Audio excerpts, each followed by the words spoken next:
Boa noite, irmãos. Saúde a todos com a graça e paz do Senhor Jesus. Hoje mais alguns versículos, acho que do 8 ao 10. Vamos lá, sem enrolação. Eu sou o Alfa e o Ômega, o princípio e o fim, diz o Senhor, que é, que era e que há de vir, o Todo-Poderoso. Então, Alfa e Ômega são a primeira e última letra do alfabeto grego, só que essa frase é usada como uma figura de linguagem, significa o início, o fim e tudo que há no meio. Essa figura é linguagem usada, a gente costuma usar isso de uma forma, por exemplo, eu sei isso de A a Z, né? Tipo, a gente sabe sobre tal assunto de cor. É nesse sentido.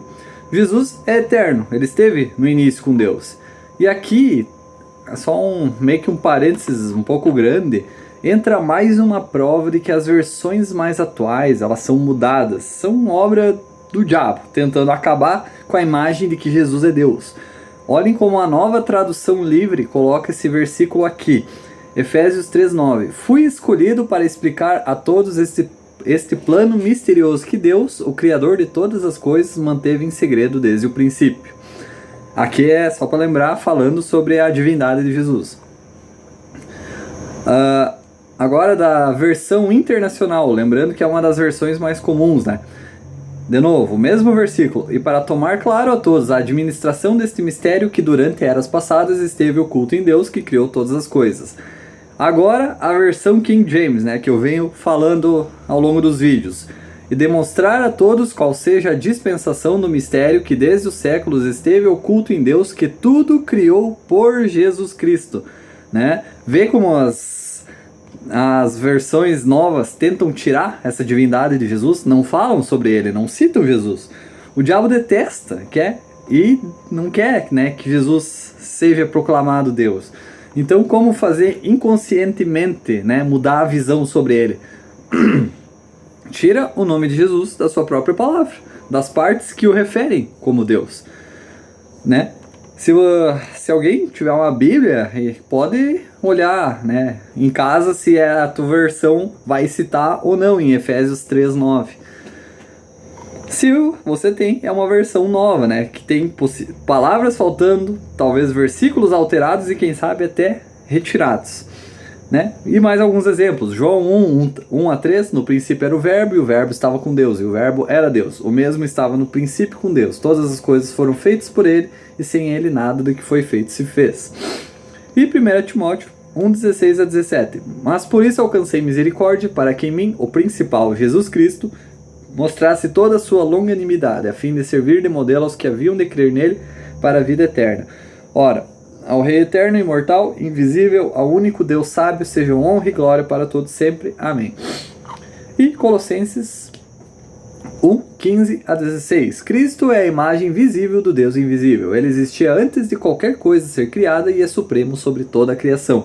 Porque por meio dele, Deus criou todas as coisas nos reinos celestiais e na terra. Ele fez as coisas que podemos ver e as coisas que não podemos ver, como tronos, reinos, governantes e autoridades no mundo invisível. Tudo foi criado através dele e para ele. Né? Então, vários versículos mostrando claramente Jesus é Deus. E ele sempre esteve com o Pai, né? Não foi criado. E atualmente ele está sentado à direita de Deus, como dito em Atos 2:32-33. Deus ressuscitou Jesus dentre os mortos e todos nós somos testemunhas disso. Agora ele é exaltado ao lugar de maior honra no céu, à direita de Deus. E o Pai, como havia prometido, deu-lhe o Espírito Santo para derramar sobre nós, assim como vocês veem e ouvem hoje. Né?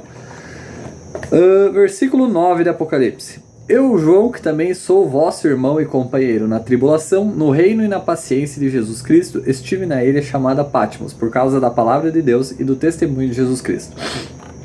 Então, João foi o último apóstolo a morrer, né? Ele escreveu esse livro quando ele tinha em torno de seus 90 anos e passou boa parte de seus anos em Patmos, né? Como fazendo trabalho escravo.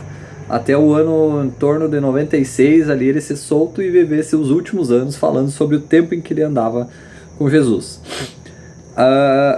Lembram lá na introdução, algumas visões, métodos de interpretação, né, sobre Apocalipse, que tinha um método preterista? Esses caras normalmente acham que toda a Bíblia já está no passado, né, que já passou a tribulação e usam esse versículo para dizer que João estava na tribulação.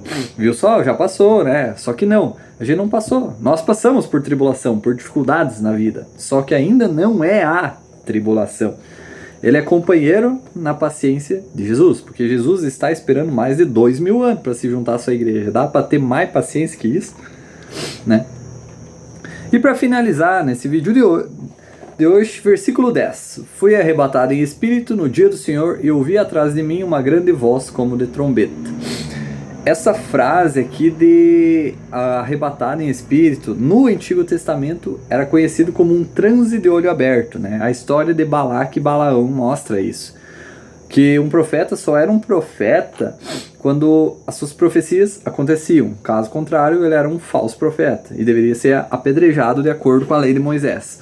Balaão, então, era esse profeta de Deus. Balaque, né, via ali as pessoas de Israel saírem do Egito e que Deus estava com eles. Balaque disse a Balaão que se ele tinha muitas riquezas que daria para ele, né, se ele amaldiçoasse aquelas pessoas. Só que Balaão disse que não eram palavras dele, que ele ficava nesse transe de olho aberto e só dizia as palavras que Deus colocava em sua boca, né? Então Balaque disse que ele viesse, tentasse de qualquer forma, só que ele ficava nesse transe e abençoava as pessoas de Israel. Como dito lá em Números 24, 4 e 16. Disse aquele que ouviu as palavras de Deus, que teve a visão do Todo-Poderoso, caindo em transe, mas tendo os olhos abertos.